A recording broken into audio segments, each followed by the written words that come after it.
So today I want to talk about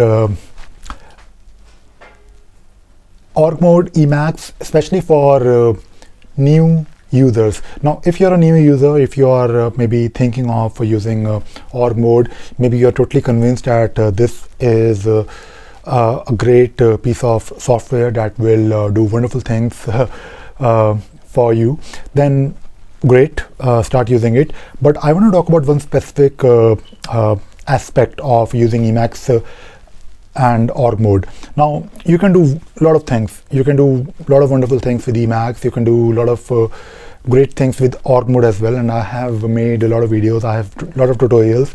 And I recently made a video on what all you can do with org mode. Now, when you start using org mode, you might be tempted to do a lot of things. So my point is that don't try to do too much.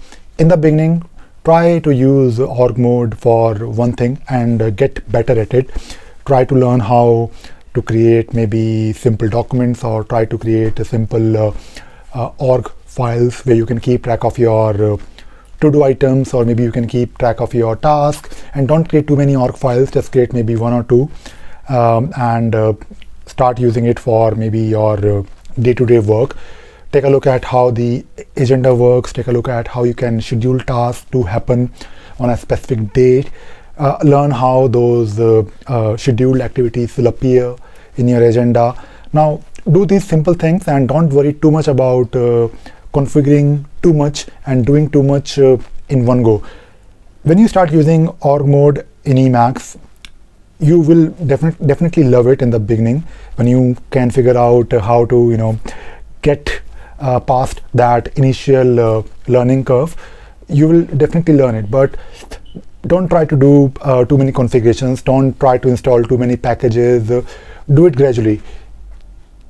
If you are coming from a different set of tools, you can do a lot of things within Emacs along with org mode, but you have to give it some time. You have to maybe spend I would say months.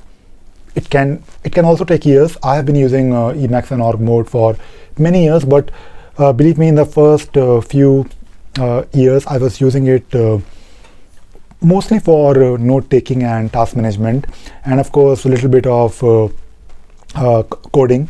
Of course, that is a part of the Emacs. You can have different modes, but this year I learned literate programming. I also learned how to write code, how to run the code within my org files. So when I create a new document, I basically also make sure the code also runs.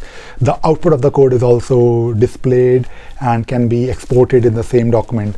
And it took me many years to reach a stage where I think I have now done almost everything that I wanted it to do for me. I never really tried to do too much too soon. That is what I am trying to say.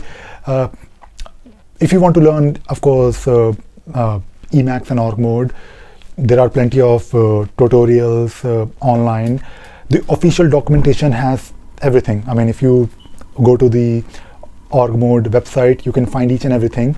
But going through the documentation can be a bit difficult in the beginning because you're not really sure what you're looking for.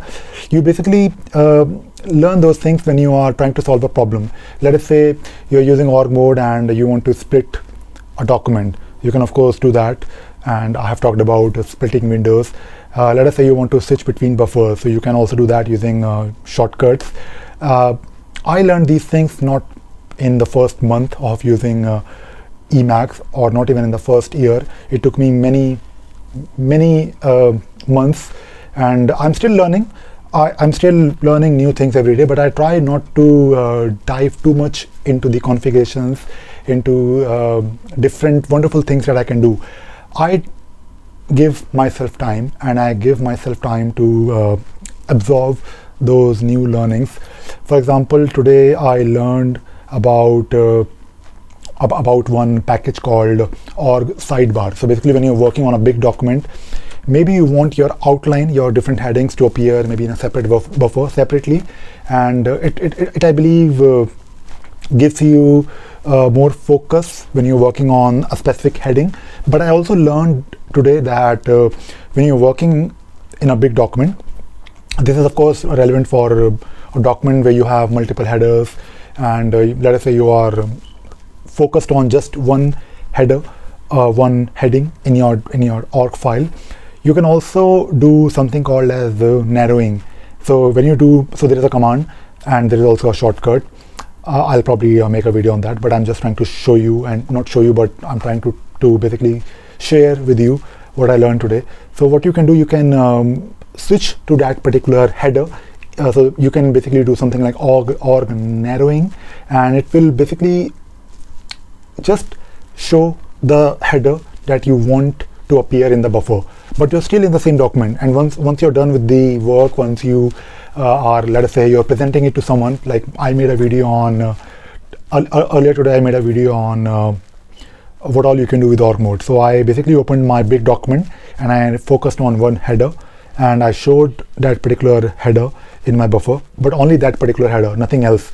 And once you're done, you can again do widening, I believe.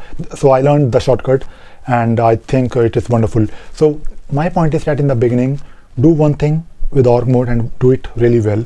Learn those basic shortcuts, those commands that will make your life easy, that will make you productive. But don't try to install a lot of packages in the beginning. Don't try to configure and hack Emacs configurations exactly the way you want. It will take some time, and I think it should take some time, because if you give it some time, then you will learn it properly, and you will basically give it some time to be part of your workflow. For example, whenever I encounter a new package, so first of all, I never really look for a package. Like, I'm not really going to the repository and looking for packages. Okay, there is one package that I should try. I never do that. I basically first try to solve a problem by searching with what I can do natively within Emacs without using any package at all. For example, I talked about org sidebar. I quite liked it, but I think I can do without it. I can still do that focusing thing using org narrowing, and once I'm done, I'm basically I can be back to the whole document using org widening, I believe. I don't really yet know the exact name, but I try to do as much as I can with the default configurations. I then also look for the packages only when I really have to, but I don't really do package hunting when I have to maybe configure my Emacs. So that is all I wanted to talk about. In the beginning, don't get overwhelmed with so many things that you can do with Emacs and org mode. And that is all I wanted to talk about today. Bye.